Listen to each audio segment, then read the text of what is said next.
Hello everyone, this is Garima Bora. I teach English from 4th to 8th class. I have done masters in English.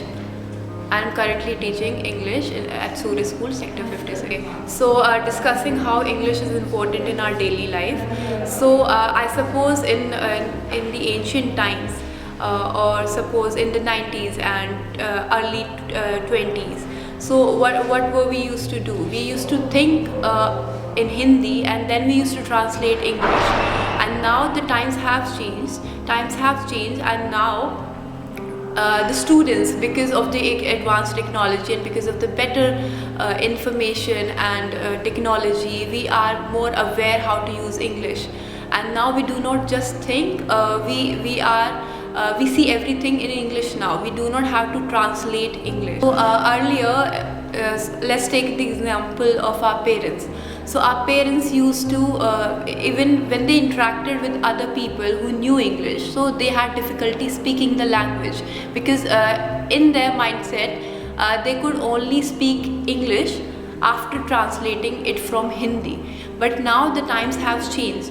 So now we do not just speak Hindi, we already know how to speak the language. So I think English is important for us because now everything has if you have to communicate with someone, then you have to speak English. If you want to communicate with a different country people, then you have to speak the language, and that language is English. So English has become a worldwide language, and India is the most populated country, and English is one of the major languages. So English becomes important for Indian people, and I suppose that is my work here, to educate people to speak in English. My method of teaching is not making students cram up the language, rather to make them conceptualize the language. So if I'm teaching a poem, for example, in the class, I do not tell them to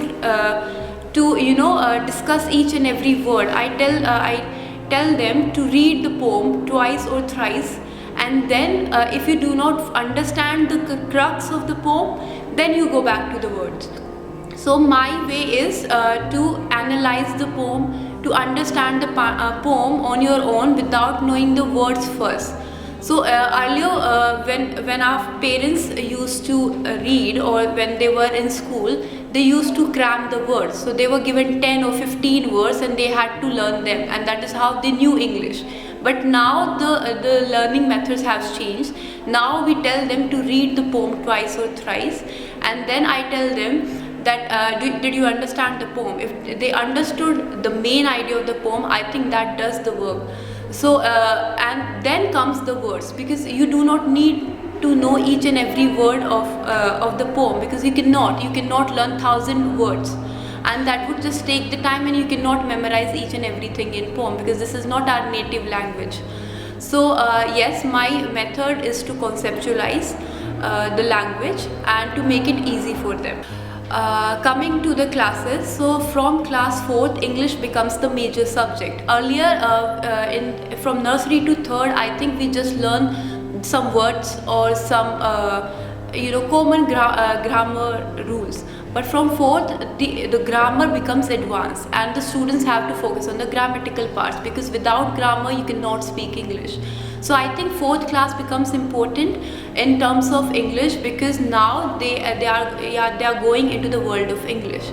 So 4th class becomes the building block for English, and with each class the level of grammar increases, and they eventually learn the language. So at Surya, when we start the syllabus is divided between the literature and the grammar part.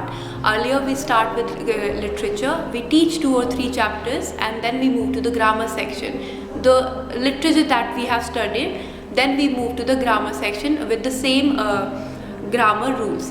After that, at Surya we also do English based activities, be it on preposition or conjunctions.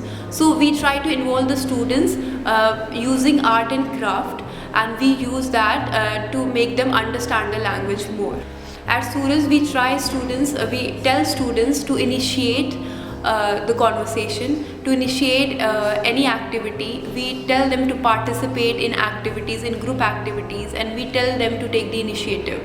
And this is how this is how we come to Urja magazine. In Urja magazine, we firstly tell them beforehand that you have this is the topic of the month, and then they write their topic, and we publish their articles, be it poems or be it some ballads. So we try to encourage the students to write on their own, to use the creative writing and to develop their creative writing, and we use Urja magazine for that.